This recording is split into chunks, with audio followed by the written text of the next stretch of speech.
Hi, everyone. Thank you for joining us. I know it's not an ideal time, as I said, but I'm really, really happy to welcome you all to the official opening of Atlas's summit. For the next 2 days and a half, we're going to be speaking strategies, policies, governance, future of Atlas, and future of the world. This event today is open to everyone. So you'll have people that will watch it and that will participate that are not Atlas members. The idea is let's get as many people on board as possible to actually try to deal with survival threats and unite across borders. So as Andrea mentioned, throughout the afternoon, after my introduction, you'll hear from much more interesting speakers, including Kenneth Roth, who's the former executive director of Human Rights Watch. He's actually someone that I looked up to my entire career. So I'm very happy to get to hear his take on how to reform global institutions, how to ensure that the United Nations and other institutions are able to actually uphold international law and human rights. If you look at the UN today, it's actually quite heartbreaking, quite sad. The very purpose of the United Nations is to ensure peace and security. Open the BBC, open any news outlet today, and you'll see that it's not doing so great on this hands, partially because it's held hostage in the hands of a few superpowers that block any meaningful action. Following Ken's speech and a Q&A, you'll be able to ask him questions directly. We'll have a meet and greet in this awkward, yet I think quite amazing Zoom manner, meaning we'll break into groups and actually we'll get to know each other better before starting the summit. And after this, we'll have a fireside chat between Clive Donnelly, who's here, he's an Atlas volunteer from Kenya, and Clover Hogan, who's an environmental activist and who will answer all of your questions on what she thinks politicians need to do to better tackle the climate crisis. I just realized I forgot to introduce myself. As I said, I speak too fast and I get overly enthusiastic. My name is Colombe. As you can hear from my accent, I'm obviously French. I'm one of the co-founders of Atlas along with Andrea. And I'm also Atlas's candidate for the United Nations Secretary General selection process. Every time I say this, I can barely refrain from laughing nervously and I see people raising their eyebrows, but bear with me, we'll get to this later. First, let me talk about Atlas. Is the global political movement uniting people for survival. What this means is we are facing so many survival threats, and no country, no political leaders, no one can deal with them alone. Just think of climate, right? Climate is always the perfect and easiest example in a way. It's already destroying the earth. It's already destroying entire communities, and it's destroying our future. If you think about the numbers, it's pretty insane. Over 3 billion people are highly vulnerable to climate disasters, with most of them living in low-income countries. So to deal with climate change, we need to act globally, radically, through, for example, like our policy team will propose tomorrow, a global carbon tax, the establishment of nature-safe zones, and by supporting monetarily those most impacted on the front line. Another example of survival threats we need to deal with is AI. Whenever I say that, people are a bit like, is it actually that important? Does it actually put our future at risk? I think so. It's impacting every single area of our lives. If you think about it, in the last year, in a 9-month period, 1,000% more websites have posted AI-created fake articles that have influenced elections and our trust. Governments are already starting to use AI systems to spy, surveil, discriminate. And that's only the beginning. I'm not talking about the positive aspects of AI right now. We'll get into this later tomorrow in the conversation. Jobs will be impacted. Our societal structures will be impacted. This means we need, for this borderless technology, a global response. But we need one that includes citizens, because the UN right now is actually doing quite a bit on AI. There's a lot of high-level experts panel and so on. Citizens are not involved. As you'll hear tomorrow with our policies, we want to push for a citizens' assembly created by the UN for citizens to set the regulatory framework that should actually govern AI. And last examples of survival threats that I want to give is wars. Whenever we talk about wars, you see Ukraine and Gaza on the front lines. For good reasons. But those are only some of the conflicts that are killing hundreds of thousands, if not more, each year. Ethiopia, Libya, Myanmar, Somalia, Sudan, Syria, Yemen. The list of countries goes on and on and on. Or consider nuclear weapons that alone could destroy our entire future and entire civilization. We need the UN to actually be reformed in order to be able to deal with those threats. And we need it to implement bold measures like mutual defense pacts in order to ensure that wars are stopped. In short, I've been very grim. I'm actually a quite positive person.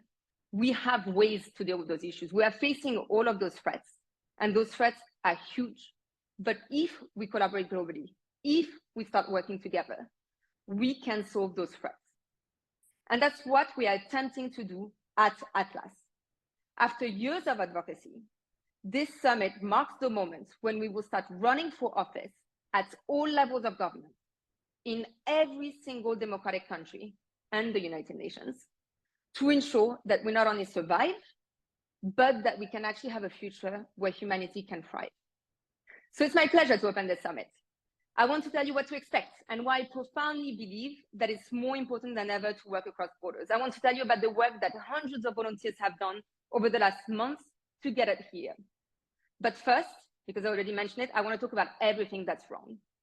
Because while I'm obviously so excited about the next few days, we are so far, but so very, very, very far from being able to deal with the biggest threats of our time right now. And the problem is, and that's what actually scares me to my core, is we don't have the luxury of time. We do not have the luxury of blind hope. We don't have the luxury of being complacent.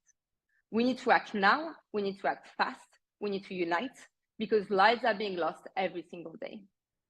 And you'll hear about it from other people than me that are much more qualified to speak about it. As I mentioned, we have great speakers, but during this summit, we'll hear from members. Our community spans 134 countries. You'll hear from members from Brazil, to Kenya, to Australia, to Italy, to India, that are getting ready with their chapters to run for office in order to tackle those very survival threats. You'll hear from them. They didn't coordinate, I promise, but I can expect the speeches to actually point to this, that although those challenges impact them to very different levels across the world, they face the same threats across the world. And they could actually beneficiate, to put it very mildly, from collaboration with one another, politically, and across the world. During the summit, you witnessed something that I've never witnessed outside of Atlas. And this is obviously a bit of self-promotion for our organization, but it's true. The ability to truly go beyond stereotype and beyond the individualistic, nationalistic, and regionalistic trends that are plaguing the world. Because through Atlas's program and vision, we consider that we are all in this together. Again, I speak too fast and I have a strong accent. So by now you got that I'm a French citizen. But at Atlas, this doesn't mean that I should be afforded any more rights or any more opportunities than anyone else. Although in our global architecture right now, it does, because my country has a veto power.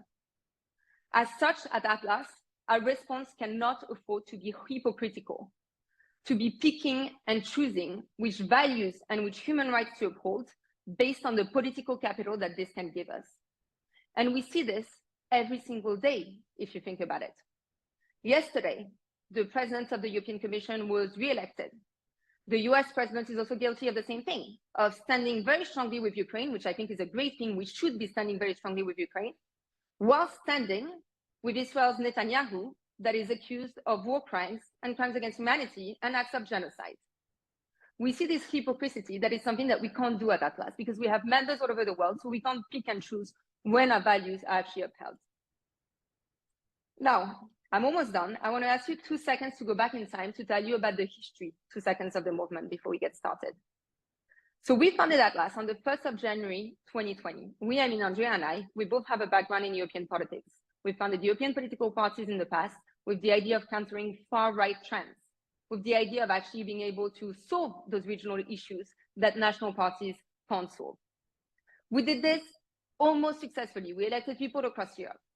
And then in 2020, which is quite heartbreaking when you've been working on a project for a long time, we realized we were entirely mistaken in our approach. Well, at least I'll speak for myself. I was entirely mistaken in my approach. Because again, how can you avert the next pandemic by only working in one continent? When we share a planet and resources, how can we pretend that we can solve the biggest threats of our times without collaborating together across borders? Because to avert the next pandemic, as an example, We need to work globally to ensure that medicines, technologies, and know-how are shared equitably during an emergency, not just within one continent. So for 3 years, we run a lot of advocacy campaigns. Most of them have failed, to be fully transparent. Some of them have led to good results. For example, we organized a boycott of Russia's presidency of the United Nations Security Council last year amidst its invasion of Ukraine. We managed to lobby the World Health Organization into stating that they would put health workers first during the pandemic, regardless of their nationality, meaning that health workers, whether from France, I see Omar, whether from Spain, I see Clive, whether from Kenya, would get access to priority vaccines, regardless of their nationality. They accepted the campaign, didn't fully do it, but in itself, it was a bit of a success. We organized hundreds of protests, and we learned a lot. We learned how to unite, how to coordinate, which technology to use to be able to do so. And last year, we agreed to start doing politics, because when you have a global system that is not democratic, where citizens can't appeal to the United Nations and ask them to change their policies, when you have such a global system, we believe at Atlas that you need to be able to run on coordinated political agendas to impact change.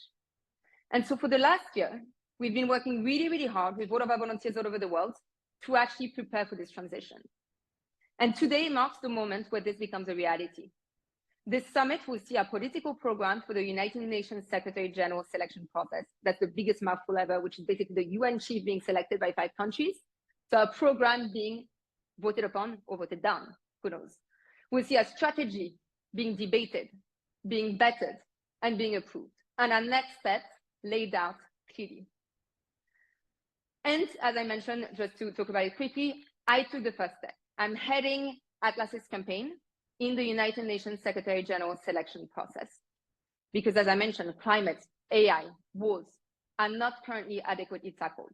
It's not that countries or the UN don't try their best, it's that they don't have the capacity, the legitimacy, and the political power to actually do so. And at Atlas, we want to challenge it. No global institution right now is up for the task. As I mentioned, this scares me deeply. More than this, and those of you who know me know it, I operate out of anger on this quite a bit. It angers the hell out of me because I mentioned some of the numbers. The fact that we are not dealing with those threats means that people every single day suffer and die when this could be avoided. So I'm leading this campaign. What it means is I'm creating a political race where there's no political race because there's no process to become United Nations Secretary General for citizens to participate in. What this means is we are bringing a political program to the United Nations. What this means is we are challenging this process to reform it. Who chooses who the next UN chief is? In practice, 5 countries, those who have a right of veto: the US, Russia, China, France, and the UK. As you've heard from what I said so far, with our political agenda, we are not very likely to be liked by most of them, which means that the road ahead is very difficult. But this is exactly why we are doing this type of campaigns, because we think that those systems cannot continue to operate this way, that we need to challenge it. So I'm running for a very unlikely election that doesn't exist in practice. But our national chapters are doing much more. I mentioned already our chapters in Australia, in India, in Kenya, in Italy, in Brazil are getting ready to run for office in order to actually win and be able to pass a coherent political agenda. So this is the moment where this happens. And I can't wait to see it happen. Because my hope is, I talked about all of the issues we need to deal with now, that in 50 years, or actually hopefully less, we will live in a world where those survival threats are tackled. So much so that instead of spending our days or weekends thinking about how to deal with the climate crisis, we can actually bicker endlessly and fight to the end on whether a wealth tax should be increased by 10 or 20%. We can actually try to bicker about how to create a utopic society and not one where the biggest threats of our times are not tackled. So the question is, how do we get there, right? Those are big plans, huge issues. The good news is we actually have, not us at Atlas, but across the world, most of the solutions, tech, and money needed to be able to do so. We are in a great place. What is lacking is, I think, the lack of political leadership. And it matters because our plans are really insane in itself. Creating a global political movement, running for the head of the UN, trying to get power on a similar platform from Australia to Kenya to Italy is, when I say it out loud, I often wonder what I do with my life. I wonder how this is even possible. it's a huge plan. It's insanely ambitious, maybe a bit delusional. I still think personally it needs to happen because we are facing such monumental threats. So it's our promise to you that the plans you'll hear over the next 2 days will be insanely ambitious, a bit delusional. But we ask you to stick with us. Because if you remember what we talked about, if you actually think about it, right now, over 40,000 people have been murdered by Israel in Gaza. Virtually every single Palestinian in Gaza has been displaced multiple times over the last few months. 40,000 people. If you think about it, hundreds of thousands each year die because of climate-related disasters. If you think about it, we have enough wealth across the world to ensure that no one lives in insane poverty. But 1 out of 10 human beings lives in extreme poverty, 1 out of 10 globally. And those are not just numbers. Sometimes I say this and I see people not connecting the dots. I see people just, being like, yeah, we know the situation is bad. But those are not just numbers. Those are very real life. So take a minute, actually picture it. Think about this young man in Gaza whose life has been stolen. Think about the fear, about the anger, about the despair. Think about this family that has been displaced multiple times because of climate disasters. Think about the food insecurity they go through. Think about the last time you went out. I don't know where you're taking this call from. If it's work, if it's home, you went out on the street and saw someone living on the street. Think about this very human being. And think about your kids if you have some, or your nieces. I have a lot of nieces and nephews. And think about the world that we are actually leaving them. And this is what I'm saying. I'm operating quite a bit out of anger. Because as I said, we have the technology, we have the solutions, and we have the money to stop all of this. So how can we justify that those people are getting killed in Gaza? That those people are being displaced when we can put or mitigate at least this climate crisis? When we can ensure that no one lives in absolute poverty? I mean, it's the minimum if you think about it. We're all humans and we're accepting substandards of living because we don't know how to redistribute our resources. And because we can accept that some have too much and hold resources. How can we accept it? I'm sorry to be grim, but these are the very reasons for which we built Atlas. And those are the big challenges. And it's a hard one because it's much easier to focus on improving an education system, and it should be done. But when you have such major threats facing the world, we need political movements that play the long-term game. And it's not a game, sorry for the world, but are willing to go for it for the long term, even if it doesn't bring about short-term gains. And this means looking at the biggest threats of our times, those survival threats, those threats putting people's lives at risk, and being willing to try everything across borders and to lose out sometimes in order to ensure that they are actually tackled. Sorry, I'm done with the grimness. This was just to set your mind in what we are actually trying to achieve and not in just a pretty happy speech on, we're all here together, it's wonderful, thank you for connecting. But thank you for connecting. I hope that you'll still stay despite my depressing speech, and that over the next 2 days, we'll come with your ideas, with your challenges, and with your commitment to changing the world because we need them. We have an insane plan.